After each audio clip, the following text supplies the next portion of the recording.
Very good morning, everyone. Hope you all are fine, and we are going to start this particular session in next 2 to 3 minutes time.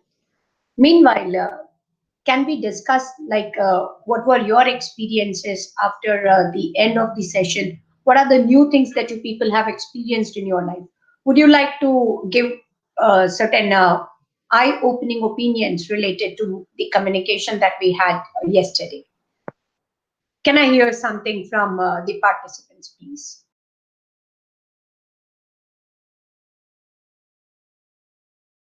Good morning, ma'am. After listening to yesterday's session, I started listening to, when we conversation take place with my family or my friends. I started listening very correctly and slowly what they speak, and I was able to understand their each and every sentence and what they are what they are saying to me.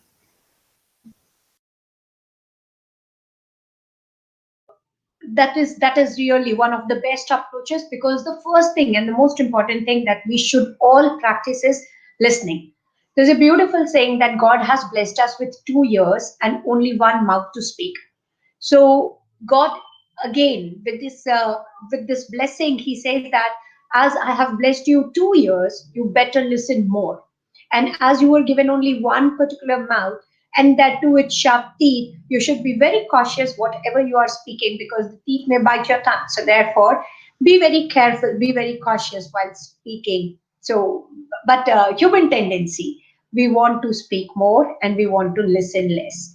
So I really congratulate you if you have started doing this, because this is the tender age. You are still pursuing your graduation slowly and steadily, even after your graduation, once when you are going to start working with the organization or may pursue your master's. This is going to definitely help you to improve your communication skills. Very good. Good to hear that. Any other opinion, any other insight or input that you people can share related to yesterday's session? Morning, ma'am. Good morning. Ma'am, the thing what I learned is previously, there used to be, I used to try to answer it in the first attempt itself, but few of them, due to their voice or due to their miscommunication, I may ask them to repeat it again. So what I did yesterday was that I went to the same people and I spoke to them, and they have some they have some voice problem with them, and I tried speaking to them. I started listening it very slowly, and I answered them back in the first attempt itself. Ma'am. Very good. Excellent. So yes, and this is certainly going to help you a lot. And people see what happens generally is we believe communication is day-to-day process. Of course, it is part and parcel of our life, but we cannot ignore that communication cannot be done equally with each and everybody. A lot of hesitation comes in, and in order to avoid or in order to help people overcome this hesitation, as a person we need to support, we need to help, we need to really extend our helping hand, assistance. And that assistance or helping hand can be provided only when you listen to them. So very good that you have valued others emotion expressions and feelings. When you allow them to speak, you better listen, and then when you listen carefully, instead of being a selective listener, when you become an active listener, certainly your understanding level enhances. You better start giving respect to others too, and then the relationship strengthens. Very good, very good. Any other input or any other insight from the other candidate?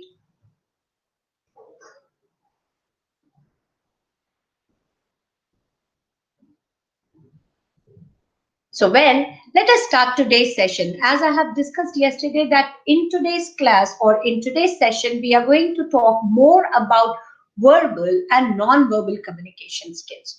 Now, I'm not going to detail you what is verbal, what is non-verbal, because what I believe is at the age of 18 plus, Everybody knows what is verbal communication and what is non-verbal communication.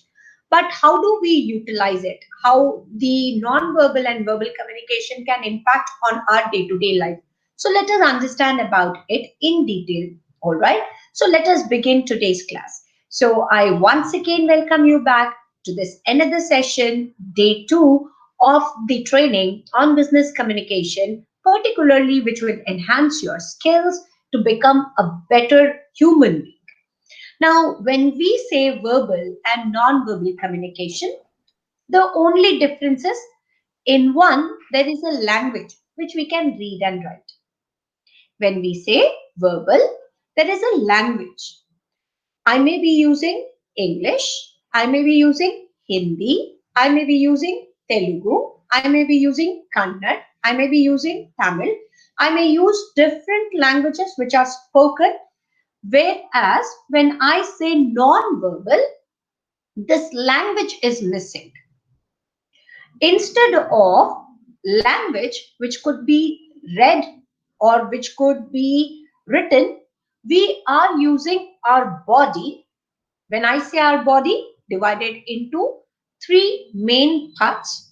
The face, this is the first part of our body.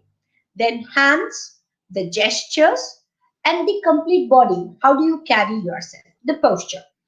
This particular object, though I am human being, but because of the utilization of these different live body parts, they help us to generate language. And this language that is created by our body is called as body language. Now, this body language requires no such language wherein you may have to read, you may have to understand, you may have to take particular classes. You might have seen a child who is just a year old. You tickle his fingers or you tickle his legs. There is a beautiful smile on his face. So, how do a child who did not even go to school, who is probably even a month old, still can understand the tickle and can express his laughter? That is what the body language is. So, expressions. Now, the expressions matters a lot. Now, how do we express our emotions? How do we express our feelings? How do we express our quantum of thoughts? All these are done with the help of our body language. Now, this body language, as I said, they are divided into different parts. Not only body language, there is again the language which is called as symbolic language, wherein we understand through different symbols. Say, for example, you must have seen the no smoking zone. There is a picture called no smoking, and there people are prohibited from smoking. Trespassers prohibited. Similarly, dogs are there, beware. And then the signal, there can be different signals. We are the best one which we all have seen in our day-to-day life is the traffic signal. The red light says if you are on the vehicle, if you are using any kind of vehicle, the red light gives you an alert to stop. The green light says now you can proceed, and the orange always keeps you on alert. That is, it gives you a small information that yes, now you can stop, now you can proceed, you can think of moving ahead. So always remember, whenever we talk about the non-verbal, when we use the word non-verbal, non-verbal says excluding verbal. Now, what is verbal? As you can see here, there is a difference between verbal and non-verbal. Now, whenever we say verbal, verbal could be a combination of written as well as spoken. Now, whenever we are speaking, now in speech, we are less formal. So, for example, you are apologizing for a mistake. How do you go? How do you approach your father? How do you approach your mother? And how do you present your apology? You may say, sorry, dad, it was my mistake. Similarly, if you are upset onto something, if you are sad of something that is not according to you, you may hail, you may shout, you may even surpass the orders. So what are you doing at that time? You louden your voice, isn't it? The louder your voice, people can understand the amount of anger that you are showing, that you are expressing. So that is the way we do when we are speaking. But the quantity of anger that is there in our voice, can we show it in written form? Yes, possible. The words that we use, the language that we use, the harshness of the words that are utilized. Similarly, not only related to harsh things, even the softer things. How do you present your apology? How do you express condolences? How do you express your gratitude? How do you express your thankfulness? So, all these could be done both in spoken as well as written. But whenever we talk about speaking, whenever we are talking about the spoken communication, it is less formal when compared to written communication. Written communication is far more formal than the spoken communication. And then next, synchronous. That means we can express our feelings and emotions exactly the way that we feel, right? But the moment once when we are talking about asynchronous, there are many things which are too difficult to express. Right. Now, so for example, if you have a tough time today morning, you have charged your mobile phone so that you can attend this training session. But immediately your younger brother has come and started playing games, and the battery was 50% of the battery was utilized by him. Now you can shout at him, you can show your anger, and you can express your feelings. But how will you do this in the written form? Of course there can be the way, but there can be lot many expressions, there can be lot many words, there can be lot many other formats of writing that are used in order to express your expressions and emotions, which actually you could do with only one single look, right? You need not even say anything. The dirty stare that you will give with your eyes, and then that loud one say no, that's sufficient, right? So, in written as well as in spoken, there are certain differences. Whenever we are talking about written, whenever we are talking about spoken, of course, they both are part of verbal communication, but there are certain differences. And then it is easy to build trust.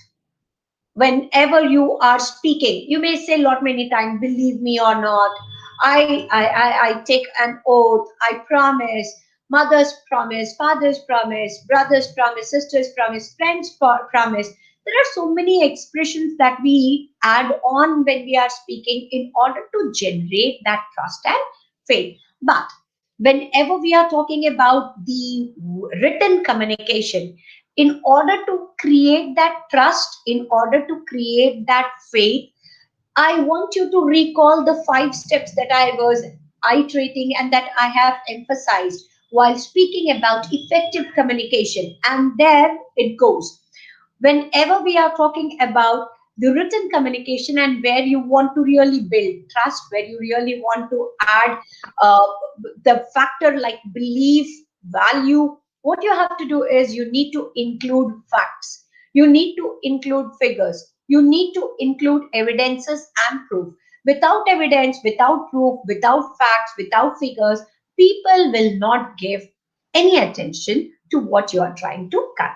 So make this clear in your mind that spoken, when compared to written, is much easier. So when we talk about verbal communication, in verbal communication, of course, spoken is very important as well as written is very important. But when we talk about spoken, spoken is much easier, very easy to practice and apply when compared to written. And that is the reason why most of the time, whenever we are participating in any activity, or even when you are participating in different competitive exams or so, you will see that after written there is a round wherein people would love to hear from you. So during the time of interviews, during the time of viva, during the time of one-to-one interaction, you will see people asking you questions so that you can become less formal. You can express your opinions, you can express your thoughts, you can express your ideas. You can portray your own individual characteristics in the better way so that the other person can give value. So practice spoken so that you can build that trust, you can develop that faith, you can add on more through your expressions so that people can sync or get aligned with your thought process. So if this is done, certainly you're going to have the win-win situation. Now, in order to have this win-win situation, the very simple tip is every day speak for 5 to 10 minutes on any topic, but make sense while talking. Now, when I am using the word make sense, what I'm trying to say is add certain values, add certain figures, add certain evidences and proof. Like yesterday, I was having an argumentative discussion related to COVID-19 and the spread of corona everywhere, and how the pandemic is really, it has endangered so many lives. So now what to be done? Now, my take was people. People should be more conscious. Whereas my husband went on saying that the government should be well prepared, the hospital should be well prepared, infrastructure should be well prepared, everything. He was on the other side, whereas I said that no, people, if people are okay, if people's mindset is going to change, and if people can understand what are the ways in which they can keep themselves away from the impact and effect of virus, certainly they can protect themselves. So, as I said, that there can be different arguments. Now, in this argument, if I add certain values, if I add certain figures, if I add certain evidences and proof, certainly my say will be on the higher side when compared to the person, to the other person with whom I'm having the argument. So always remember, it is better whenever you are including certain facts, certain figures, certain evidences, some sort of proof in order to present your thought in a commanding manner. And that is what spoken English or spoken, maybe the spoken Telugu, maybe spoken Hindi, maybe spoken Tamil, whenever you are going to attend any of the Rapidex classes, they teach you that in 30 days we will make you speak the language with great command. And how is that possible? Because the only simple one line statement or one line tip that they give is whenever you are saying anything, judge. When you are judging your statement, certainly you can identify whether there is something that is to be included or excluded. Do not like add on flavors, do not add on different kind of wrong statements, false statements, faulty expressions. I'm not asking you to create or cook stories so that everybody will be impressed, but whatever is to be presented should be presented with great responsibility, with great ownership, with great accountability, and that is what communication is. Most of the time, why people do not give value to gossip, because when you gossip, you are doing only one single thing, that is killing your time. But the same gossip can turn into a great communication when you add on something like figures, something like content, something like adding value to it, so that the gossip can also start developing your own communication. So please believe me, communication can start anywhere, at any point of time.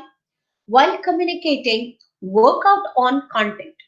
And we are talking about content. Content can be developed by reading regularly, by speaking to people regularly, by listening to people regularly, and by writing on the different elements or the different topics. So moving ahead, when we talk about now non-verbals, as I was saying, now non-verbal is something wherein you divide it based on the body language. Apart from the body language, there can be symbols and signals too. Now let us go into detail that why we are emphasizing more on non-verbal than verbal. Now the first and the most important thing that you all have to remember is the transformation that takes place in the human being from the campus to the corporate. Now, when we are in schools and colleges, most of the time we are tuned, we are trained, we are forced to listen. Are you listening or not? Nobody judges that. Why? Because listening is of different variety. To give you a brief, listening can be done in three different ways. The first one is passive listening. Now, when I say passive listening, it is exactly like hearing. You are blessed with ears, you can hear. Now, Neeru is delivering her training session. You may be using earphones in order to listen to her. Though there is an earphone in your ears, still you can hear the television, the sound that is produced by the television, or the sound that is produced by the music system, or your parents talking, your brother and sisters talking with you, maybe some other noise that is produced in your house or in the surrounding area. And you all can not only listen to my voice, but can also hear the different sounds. Now, when you are mixing up the different noise, sounds together, though focusing on one, but trying to though you try to avoid, but still you cannot avoid because you are blessed with the ear and you can hear it. So therefore such kind of listening is called as passive listening. Remember, most of the time when we do not have any keen interest, whenever we are having less interest, say my interest in economics is abysmal, I do not have any interest into economics. And whenever people talk about economics, certainly I don't even pay attention to what they are saying. I'm listening, but my listening is not a direct one. My approach towards the speaker is not direct one. And what do? My ears, I'm blessed that I can hear the thing. So you keep telling, I keep listening, but nothing will be restored in my memory box. Because that AIDA technique, if you remember, attention, interest, desire, and action, my attention is not at all onto the concept that the other person is expressing. This is called as passive listening. And in classrooms, whenever you are attending any class, you can observe, though you are attending all your classes, how long do you really pay attention to the words that are spoken by your teacher, to the lectures that are delivered by your teacher, or to the statements that are shared by your friends during the session or during the classes? After an hour session, when a teacher asks you to sum it up, you may sum it up in one line, two line, probably 5 lines, maximum 10 lines. But can you speak exactly all the words, sentences, phrases, paragraphs, everything exactly the way your teacher was doing? Not possible. Why? Because we were passive listeners. Now, out of this passive listening comes the next one that is called as selective listening. There are two of your best friend gossiping, and they are talking about you. They are talking about your bike. Maybe they are talking about your mobile phone, or they are talking about your scores. You have scored better than them, and they both are having words related to your good score, how good you are at studies. They are praising you. A teacher is teaching in the class, and these two boys or girls are talking about your good scores. Though the teacher is teaching, and though your attention should be on the teacher's words, but trust me, immediately the moment they have taken your name, your complete attention will switch from your teacher to your friends. And you start listening to what they are saying. Even though your teacher is at her loudest voice, still you can hear the murmurs crystal clear. You can hear the whispers absolutely clear. Why? Because you have chosen to listen to what they are speaking. Such kind of listening is called as selective listening. Now, unfortunately, believe or not, but you can practice.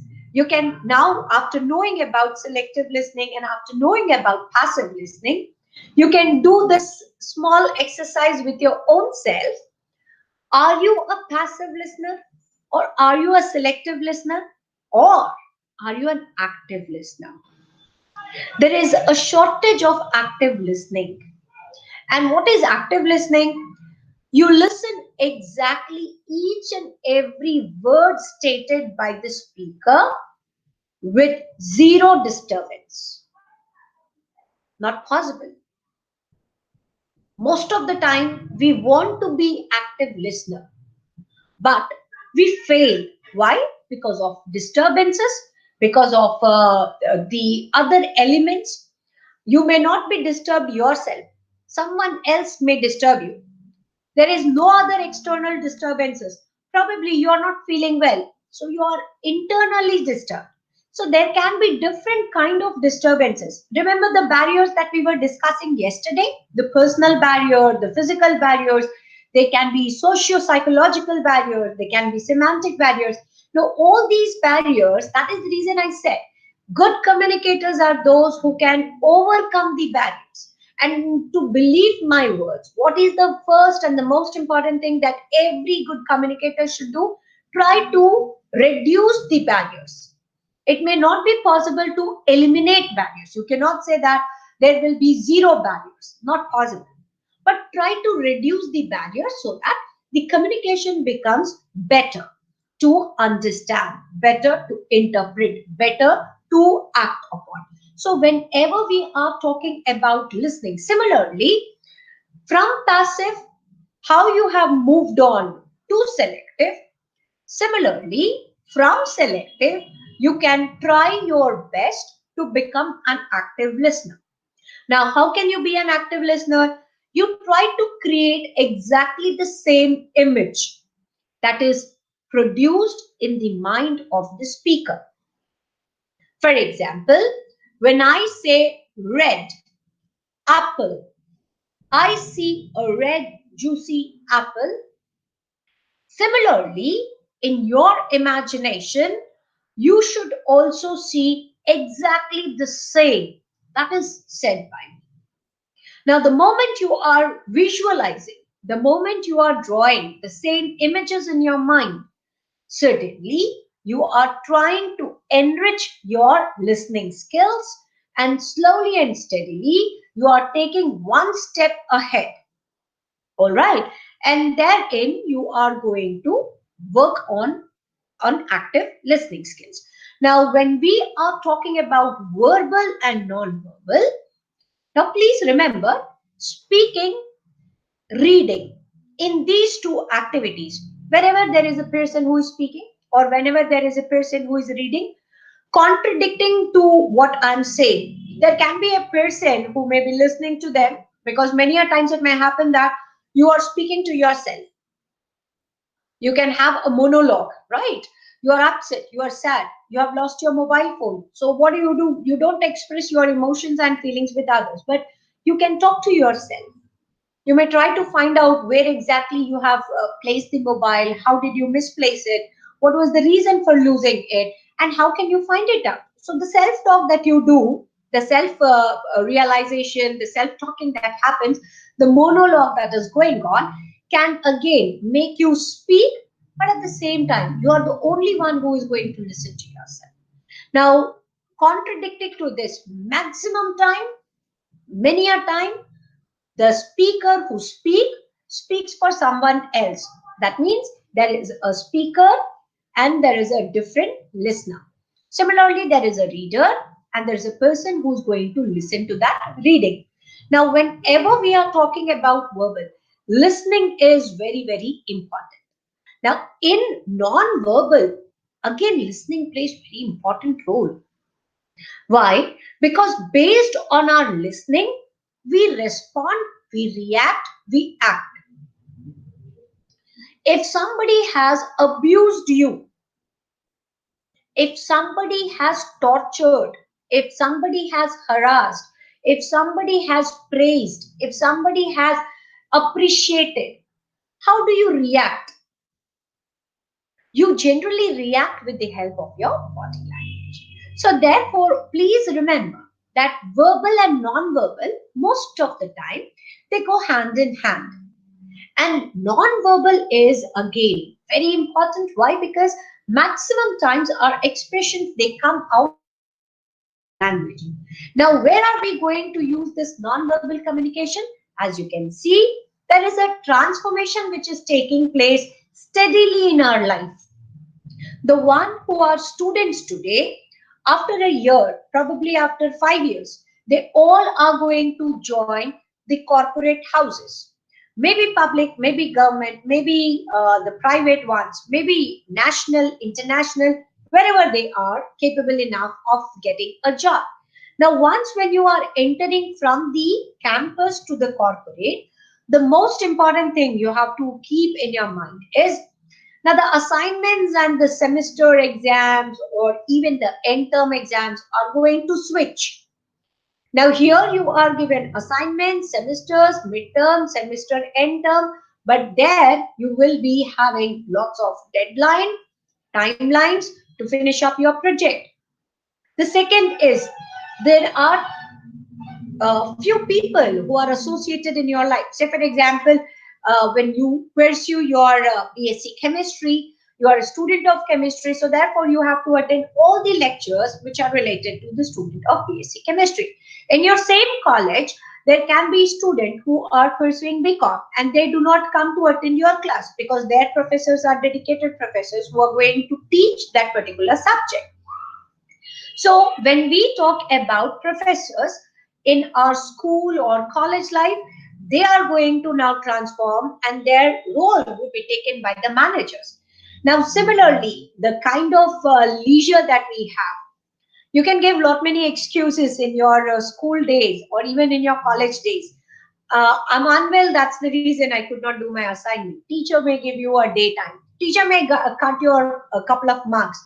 But when you are working in an organization, please remember wherever you're going to work, even in government organization, there are timelines, there are deadlines.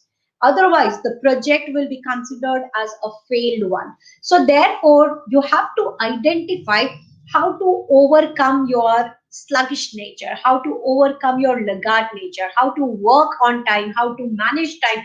And all these requires your tough body language, the language that you're going to exhibit with the help of your body. So people will identify just with your body language whether you are taking it as casually or you are serious. Is your approach formal or informal? Is your understanding uh, good to understand, or you could not understand the concepts clearly and that is the reason you are seeking somebody else's support. So always remember there is a big transformation that is going to come in your life probably in a year, 2 or 5.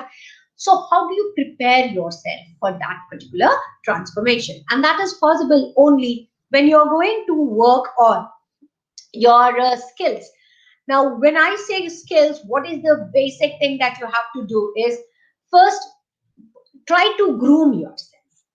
Now, what do we understand by grooming? Grooming means how do you look like? Your expressions matters a lot. There's a beautiful statement which we were told, we were being trained. Similarly, you are being told, you are being trained since childhood. First impression is the last impression. But there's again change in this statement, and people say that first impression is the long lasting impression. So, how do you generate that first impression? That first impression is generated with the help of your body, and that body should be a dynamic one. When I say a dynamic one, do you carry smile?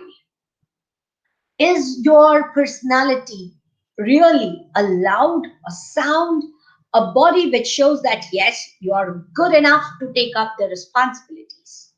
Similarly, how do you present yourself? How do you look at others? How do you speak with others? How do you give your handshake? How do we present ourselves in front of others? Maybe in front of one, maybe in front of a group, maybe in front of thousands of people. So everything matters a lot, and work out on your personal grooming.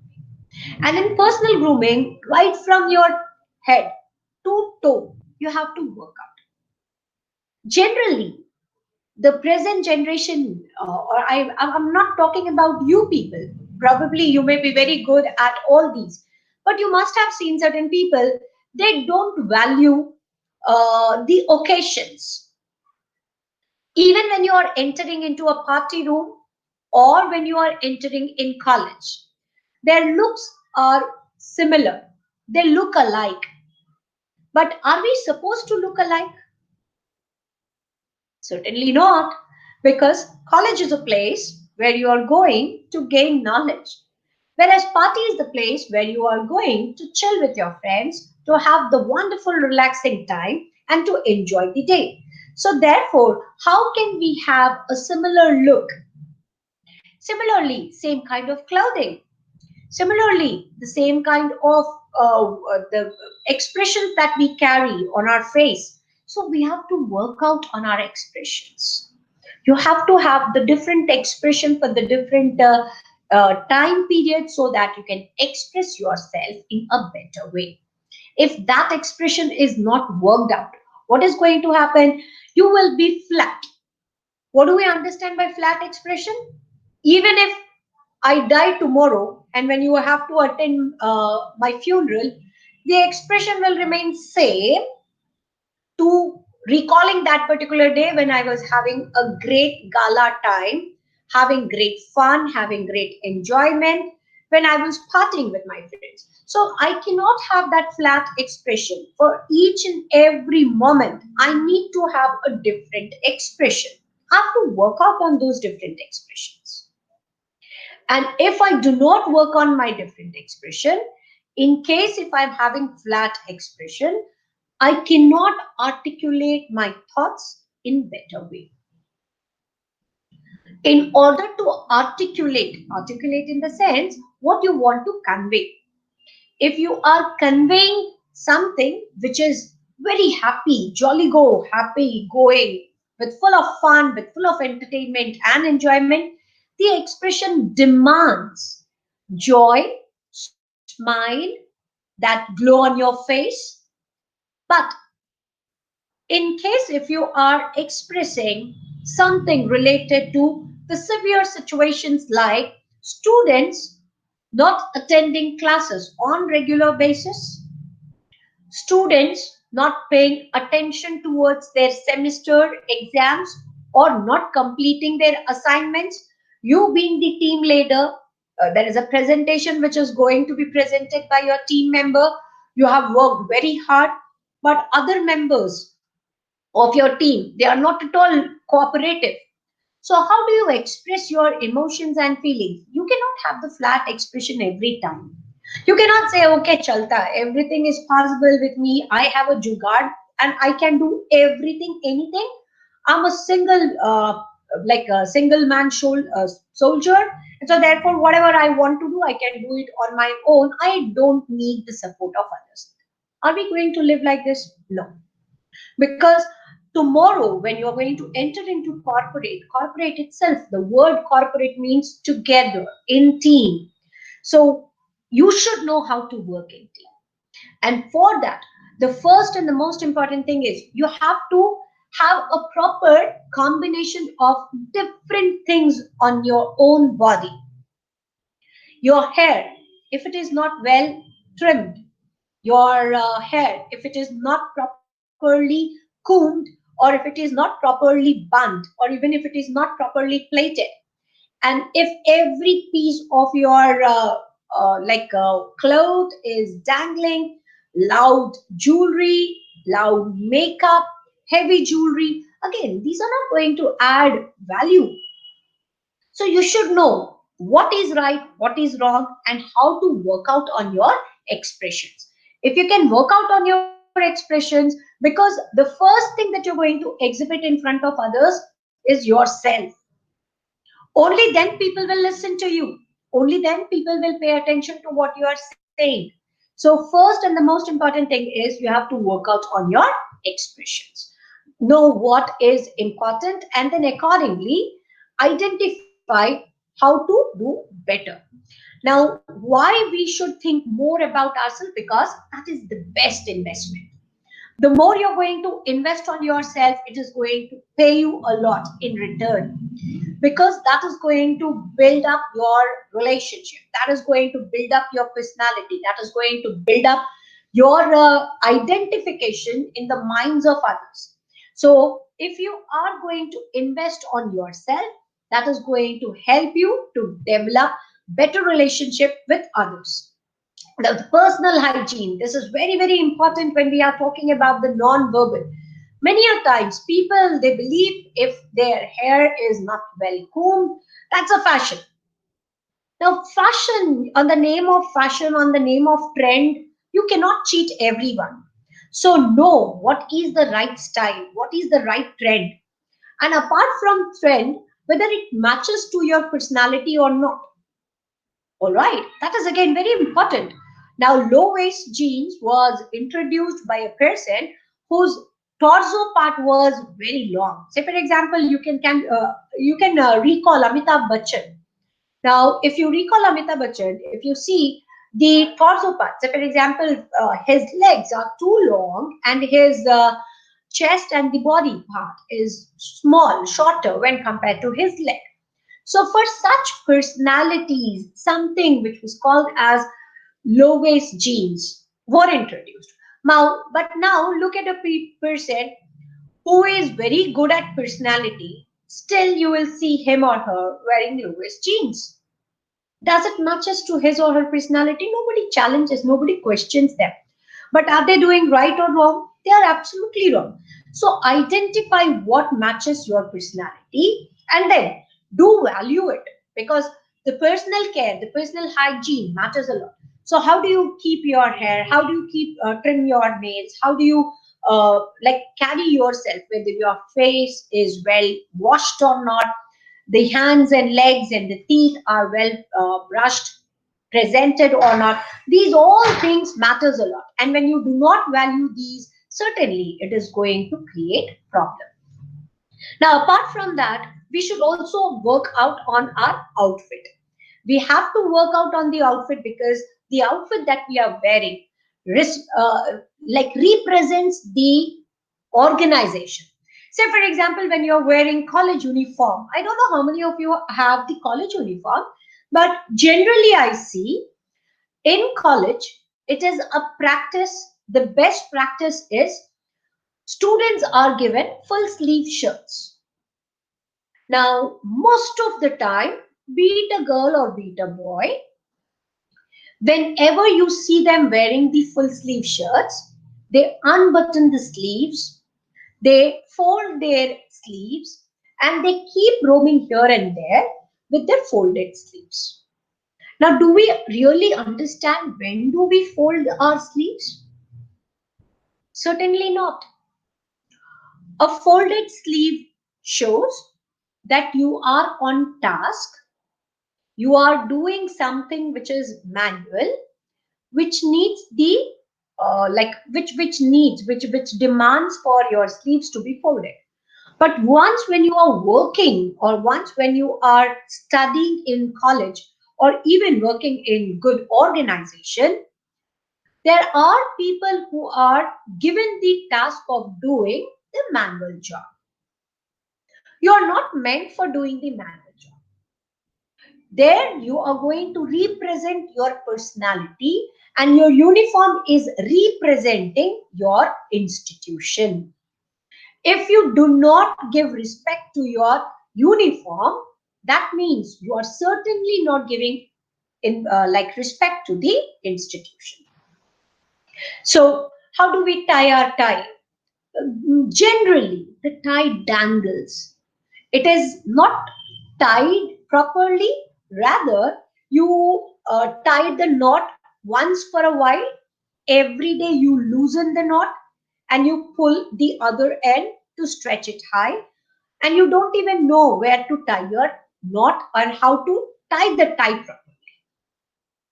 Now, what exactly you are exhibiting because of folded sleeves, because of that dangling tie, you are exhibiting your casual approach. You are trying to exhibit that you are negligent, you are unable to manage yourself, you have failed in managing your own self in a better way. And with this one single glimpse of yours, if there is an interviewer, he or she will immediately come to know about your casual approach and may, I'm not saying they will, but may sometime reject even the candidate. So work out on your outfit. Whenever you are in your professional outfit, when I say professional outfit, it doesn't mean that you're working in an organization.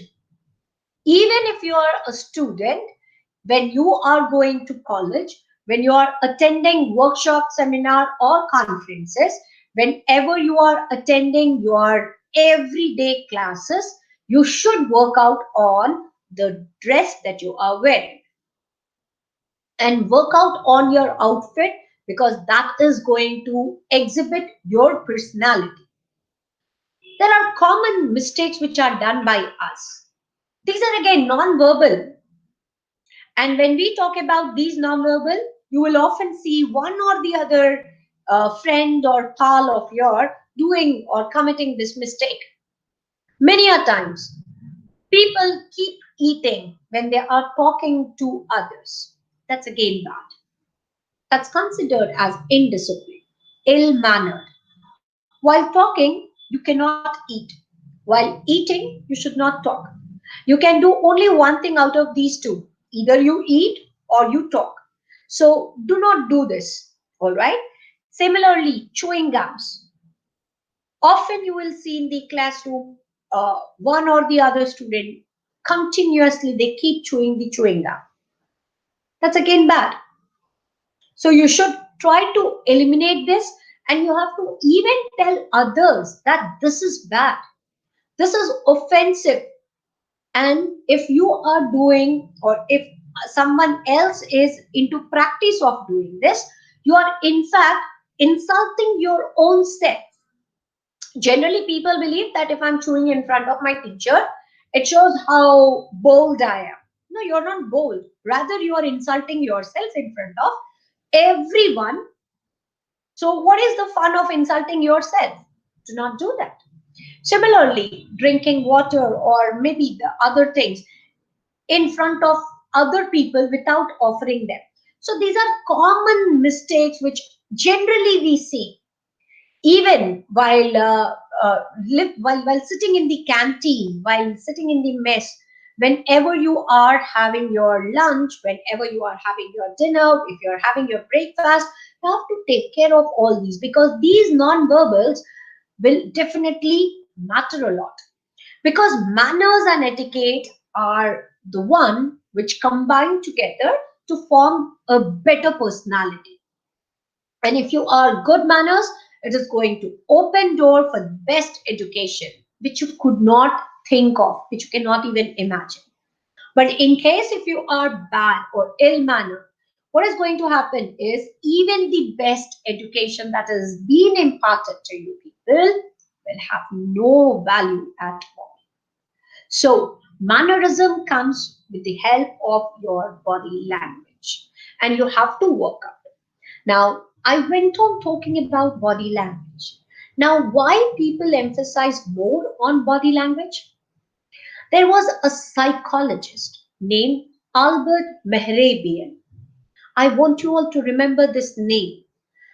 Albert Mehrabian, he stated that whatever we are speaking, whatever we speak can be recalled by at least by the speaker or by the person who was listening to him very attentively to just 7% of the speech after an elapse of 1 hour.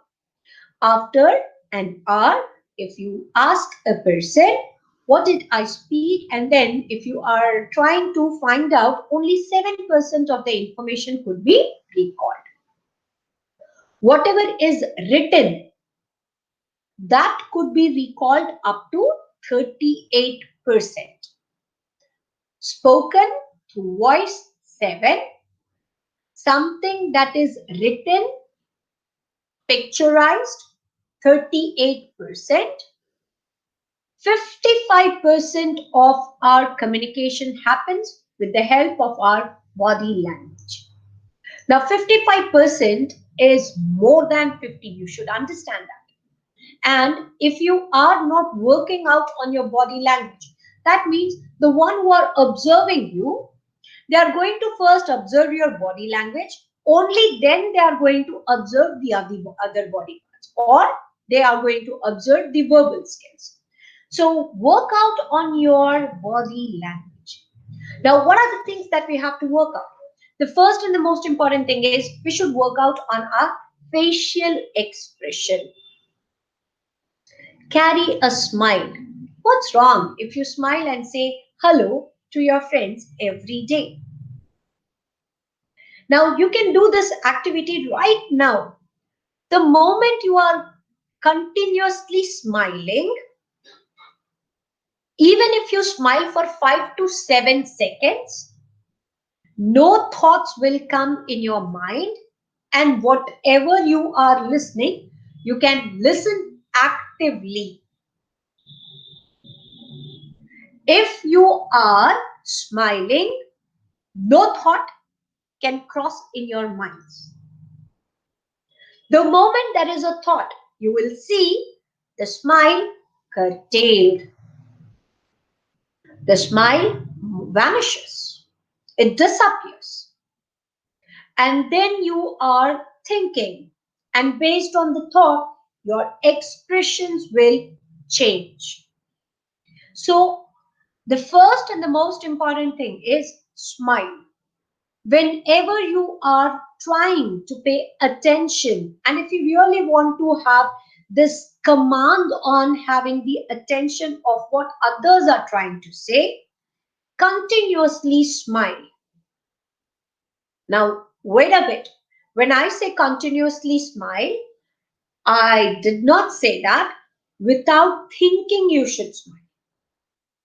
Now, when there is some instances where a person is expressing something which is very sad, sorrow, something which can disgust you, something which is not at all in good favor. So, what are you going to do? Are you going to smile?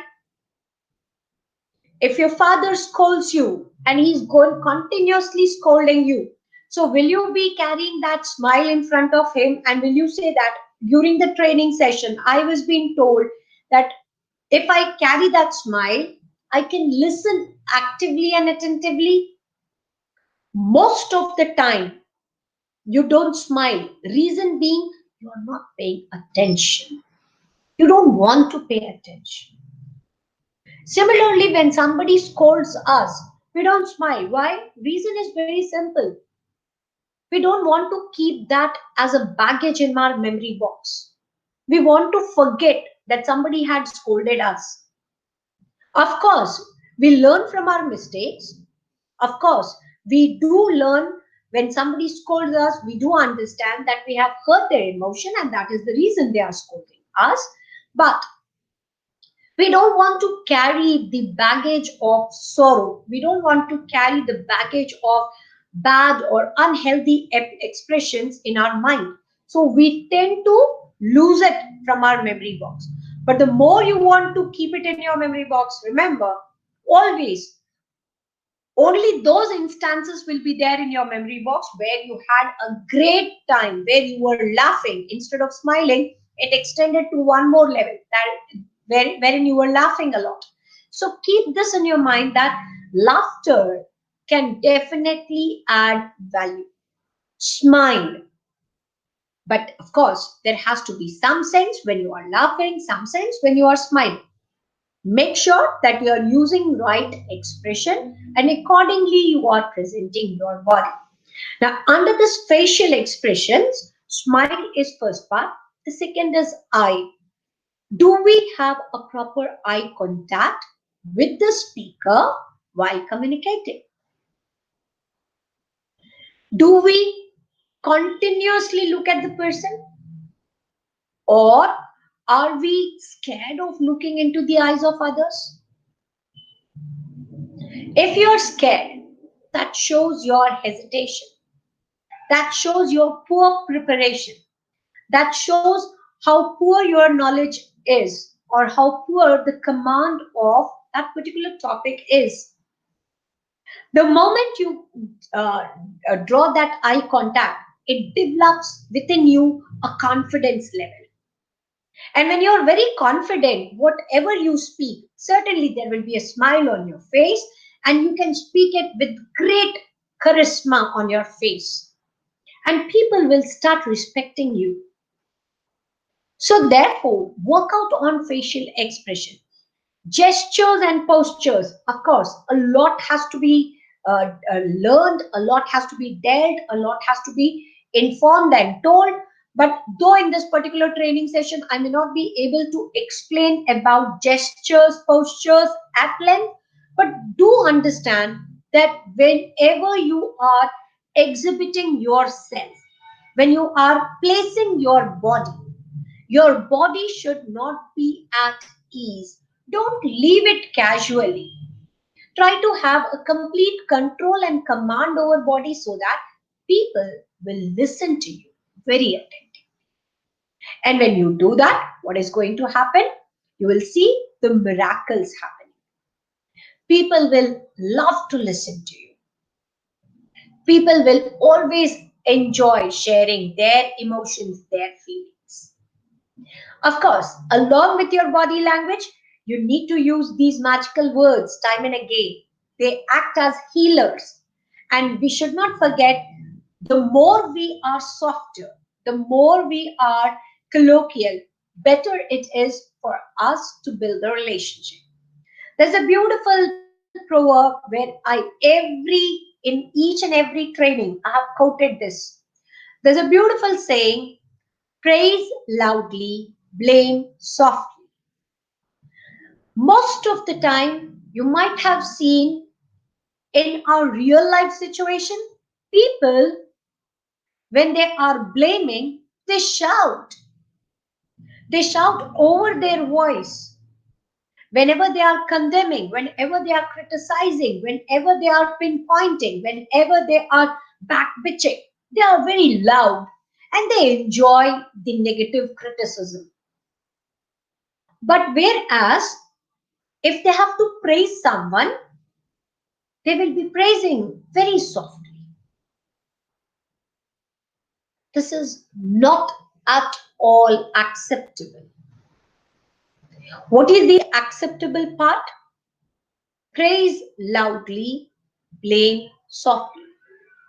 When you're praising, the whole society, the whole world should come to know about you and the praise that you are sharing with others. If you want to appreciate someone, everybody should come to know about that appreciation. But in case if you are blaming someone, remember, not even your ear from one end to the other end should come to know about the blame that you are blaming upon or that you are sharing with others. The day you're going to practice this, you will see you are going to become a great communicator. Remember the speech that was delivered by Swami Vivekanand in Chicago? Millions of people who have assembled in the congregation with only one single line. He grabbed the attention, he grabbed the interest, he created and generated the desire in the minds of lakhs and lakhs of people so that they could listen to him. My dear brothers and sisters, so that is the power of speaking softly, and that is the power of praising people loudly. So always remember, these magic terms can definitely add value. And if you can really imbibe all these, what is going to happen? Your professional life, when I say again and again, I'm repeating, when I say professional life, as a student who is pursuing BCom or probably chartered accountant, or the one who is aspiring to be a government servant, or even the one who are looking for better placements, you should remember we all are into our professional career. Once when you are mature, once when you have taken up the ownership of managing yourself, you are into personal and professional life. And in this personal and professional life, try to use the tools so that you can impress others. The tools that can help you to impress others in the better way. Tools which can make other life bit comfortable. Instead of challenging, it should develop rapport. It should always help people to interact with you, to have that winning style, to have that power pose that yes, this person can listen to me. This is the right person with whom I can share my opinion, my feeling, my expressions, my emotions, my thoughts, my ideas, whatnot, everything. Try to become that person. The moment when people start counting you, you are a great communicator. When people have misbelief, when people distrust, when people don't come up and don't share with you, remember your communication skills is again at a toss. You have to work out on your communication skills. So therefore, there are people you in your society, in your family, many people come to certain a few group of people wherein they come and they share their day-to-day life story, or they may be talking about their secrets, they may be sharing their expressions, emotions. And why do they share only with them? Because they are the good communicators.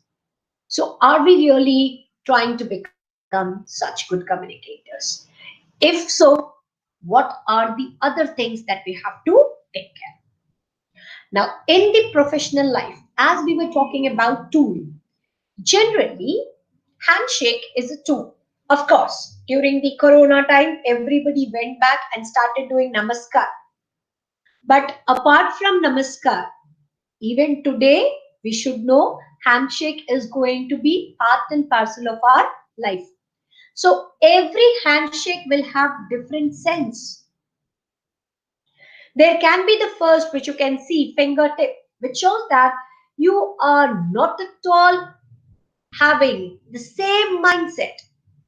You're diligent, like you're a bit uncomfortable in sharing your hands. You're a bit uncomfortable in easing your comfort, and that is the reason when you are asked to shake hands, you offer only your fingers instead of giving your complete hand. This may happen even when there are different genders. Say, for example, there is a girl, there is a boy. When a girl is asked to shake a hand with a boy, they offer only fingers. Again, this shows maybe you are shy, maybe you are timid, maybe you are afraid, maybe you are not well prepared to have that handshake. Hand hug, the second one, it shows that you are caring. You are the one who always protect others. You are the one who always take care of others. Now, the next one, dominator, they always try to press or push the other person's hand down, and they always want to keep their hand on the top. The knuckle crusher, they show how dare you to give a handshake to me. So there can be different handshakes, and even these handshakes are part of non-verbal communication. And you have to identify what is the right handshake and how should we proceed with the right handshake so that we can offer a better warmth, a better understanding. Similarly, space. The COVID time has taught us that space matters a lot. Now, the space that is in between the intimate relationship, like a mother and a child, a brother and sister, a husband and wife, the distance is very less. The gap that you see in between the people is very less. Whereas when we talk about social distancing, which actually during COVID-19 everybody has to follow, be it a family member or an outsider, we need to maintain the gap and we have to have that 4 to 12 feet distance. You need to remember social distancing is applied whenever we are in our professional mode of life. Whenever we are in our professional career, or whenever we are in school, in colleges, or when we are giving presentation, even during the presentation time, you should remember the speaker will step one step ahead and rest others will be maintaining a proper gap so that they cannot pass on their murmurs, their comments, and the speaker can speak with full confidence. So the social distancing is that distance which is acceptable in the society. And then comes the next, the personal distance. The personal distance is generally practiced by the people with whom we have lots of trust, lots of faith. A doctor and a patient, a teacher and a student, a brother and a sister, a friend and his or her best friend. So the personal distances may vary from 18 inches to 4 feet. And then comes the last, the public distance. The public distance is maintained among those where there is no bonding, no relationship. So, how do we gap? How do we generate the gap? How do we distance between the individual? And that distance will also deliver a lot to the others. So, are we understanding that non-verbal communication cannot take place only through our facial expressions or gestures or posture?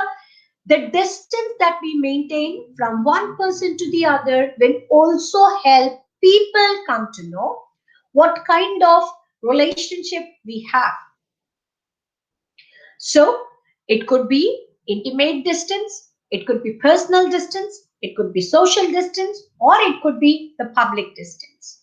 Now, all these distances, just by a look, a person will come to know whether the relationship is in public, not knowing to each other, or we are maintaining that social distance, the know-how is there, or we know at a personal level, that's the reason there is a personal distance, or the relationship is of very close understanding, that's the reason they have an intimate distance.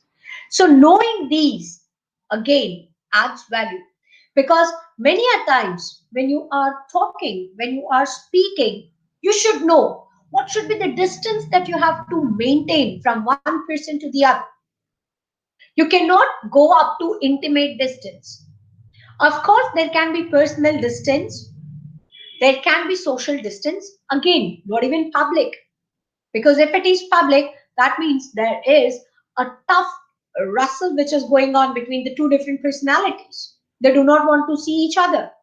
So, therefore, it is very, very important to identify what is good for us as verbal communicators and at the same time as non-verbal communicators, because your face, your body, your gesture, your posture, everything is trying to deliver some piece of information to the other person. Every now and then you are smiling, It delivers some piece of information. You're upset, you're sad, you're frowning, you are not talking, the long silence, everything delivers some or the other piece of information. What is to be done? We should know how to balance your verbal and non-verbal together. Why? Because many a times you may train your verbal communication, but if you do not work out on your non-verbal, the non-verbals will come automatically out of your body, and then they express your emotions, your feelings that are running in your head. You are disliking something. For example, there are three different flavors of ice cream, and all are bought by your father. You cannot say no to your father. If he says, "Would you like to eat strawberry?" You may say yes. Chocolate? Yes. Butterscotch? Yes. But though the answer remains yes every time, the expressions will not be the same. If you dislike eating strawberry, your expression with that yes will change dramatically. Even if you're not liking chocolate, your expressions will change. But if it is your favorite, like say for example, strawberry, if that is your favorite, that expressions will be full of enthusiasm and joy. Or if it is butterscotch, the expressions will talk a lot than the simple one word, that is monologue or monosyllable word, yes. So therefore, you should remember, whenever we talk about body language matters a lot. And you should try to balance your body language and the verbal plus non-verbal. Only then you can become a good communicator. Now, as I promised yesterday, we are going to discuss in the final part the 7 C's of the communication, because whatever you are going to communicate, whatever we have dealt in yesterday's class and today's class, everywhere you're going to use all these things. So when we say a good communicator, how will we define whether the communication was good or bad? There are certain parameters to test it. So how do we come to know what are those parameters? So these are the 7 parameters. Parameter number 1, clear. Whatever you are trying to communicate should be clearly told, uttered, stated, informed. If there is any kind of dilemma, confusion, if the clarity misses, your communication is not going to be an effective one. So work out on clarity. Would you like to come to attend my birthday party? If your friend asks you, I'll see, unclear statement. Of course I will come. Clear statement. No, I'm sorry, I can't. Clear statement. So clarity in your communication matters a lot. A teacher asks you a question of which you may not be knowing the answer. Instead of silently looking at the ground, playing with your leg, one single line, I'm sorry, ma'am, I don't know the answer. That brings command on your communication. And then there can be reasons that why you may not be knowing the answer, but that clarity should be there. And once when that clarity comes, then comes the next, concise. Keep it short and simple. Now, keep, K, it, I, short, S, simple, S. Remember the acronym KISS. Whenever we are communicating, Don't try to exaggerate. It's not the elasticity of the sentence that you're going to test. You're going to see how less you speak and how well you communicate. So, keeping it short, keeping it simple matters a lot. If you're using oratory terms, if you're using unfamiliar words, as I said yesterday, these leads to semantic barriers. People will not understand. What is the use of using such a language where people cannot understand the concept? So, speaking, reading, writing, wherever it is possible, try to use the concise form of speech so that people can understand, people can apply, people can uh, take it into practice in a better way. Then comes the next, concrete. Whatever you are communicating must include facts and figures. Vague statements may attract audience for a short period of time, but they are not going to rely you, they are not going to believe you for a longer period of time. In order to generate that trust, in order to generate that faith, what you have to do, you have to create that uh, confidence, and that confidence is created with your speech, with your facts, with your figures that you're going to quote. The next is correct. As I said, facts and figures are very important. Any fact, any figure can be included? No, certainly not.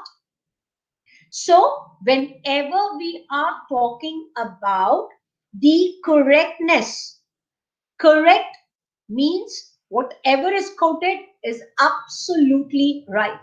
And then coherence, logical order. Many a times people say, whatever you speak, I don't believe you, you are bluffing. Why? Because your one statement is looking towards north, the other statement is looking towards south. There is no connection between your statements at all. Why are they saying so? Because logicality is missing. So, hence, work out on coherence. And then comes the last two, complete. Incomplete statements will always create confusion and dilemma. And finally, courteous.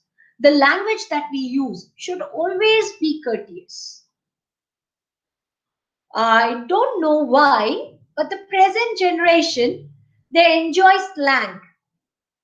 See, I'm not against using slang. I'm not even against using the small text information, because whenever we talk about the emojis, whenever we are talking about the expression, of course they are important. They are important only up to WhatsApp, because there is a limitation of word limit, text limit, content limit. You don't have to become a WhatsApp in your life. So speak completely, express your thoughts in a complete way, and that too with courteousness. So the day when you are going to apply all these 7 C's in your life, they are going to act as herbinger. They are going to help you to cross even the toughest tasks very easily.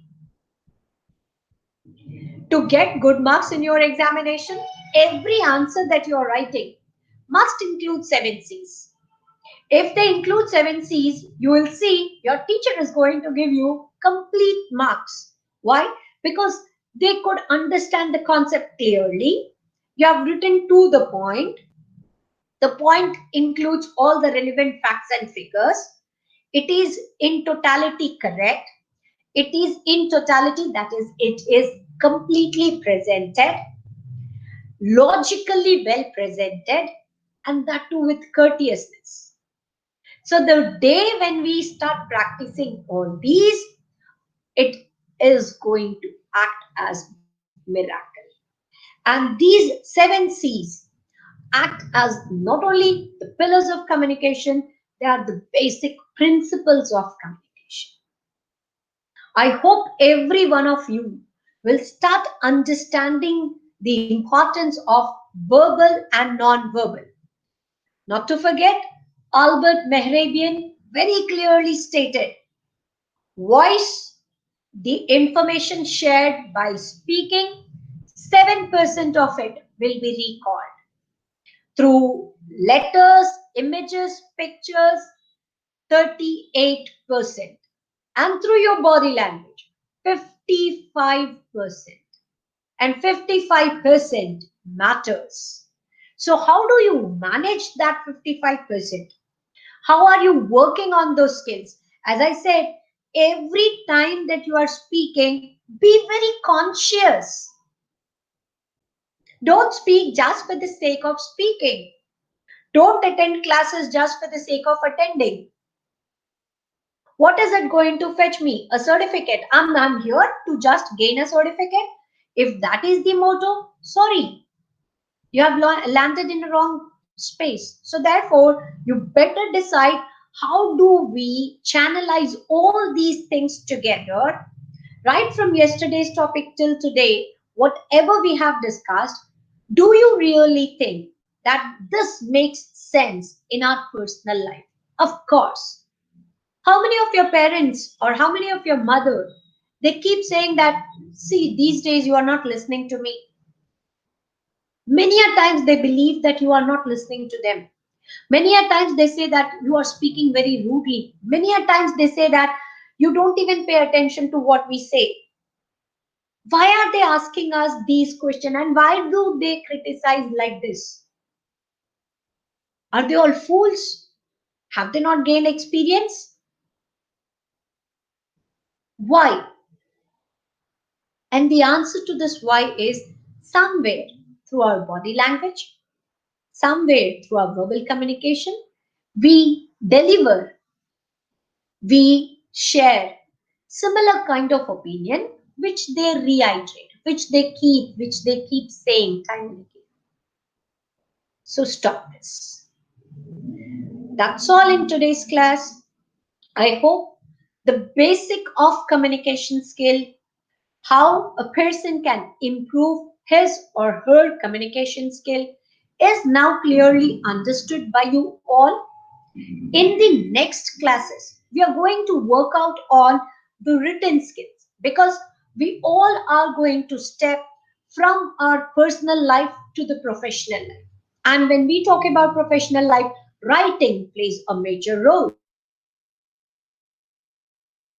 Will not be happy to listen good things, and if you do not know how to write those good things in right expressions. So our next emphasis would be to scale up your writing ability, to help you to improve your writing abilities. All right. In case if you have any doubts, let us open up for the discussion for the next 5 to 7 minutes. Thank you very much for attending today's class. Yes, please. I'm ready to be bombarded with your doubts, with your questions, in case if you have any. Please.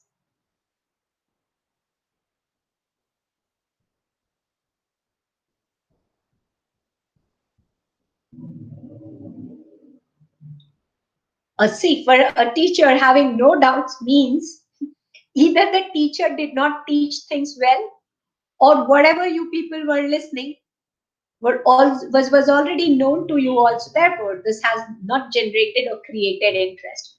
So, okay, fine. So, key takeaways of today's class. Please remember, verbal, non-verbal. We have to have a proper balance, and always remember the 7 pillars of the communication. The 7 C's should be applied everywhere, be it verbal or be it non-verbal. All right. So as I see, there are no questions coming up. So I will sign off right now. Thank you very much for attending today's class. See you all next week. And as I said, the emphasis would be on enhancing and improving your writing abilities because people want to read, people really want to understand what you have assimilated, what is it that you have compiled, what is it that you have collected by listening to others. So thank you very much for attending today's class. Take care, maintain social distancing, and have a fantastic weekend ahead. Thank you. God bless you all. Have a fantastic week.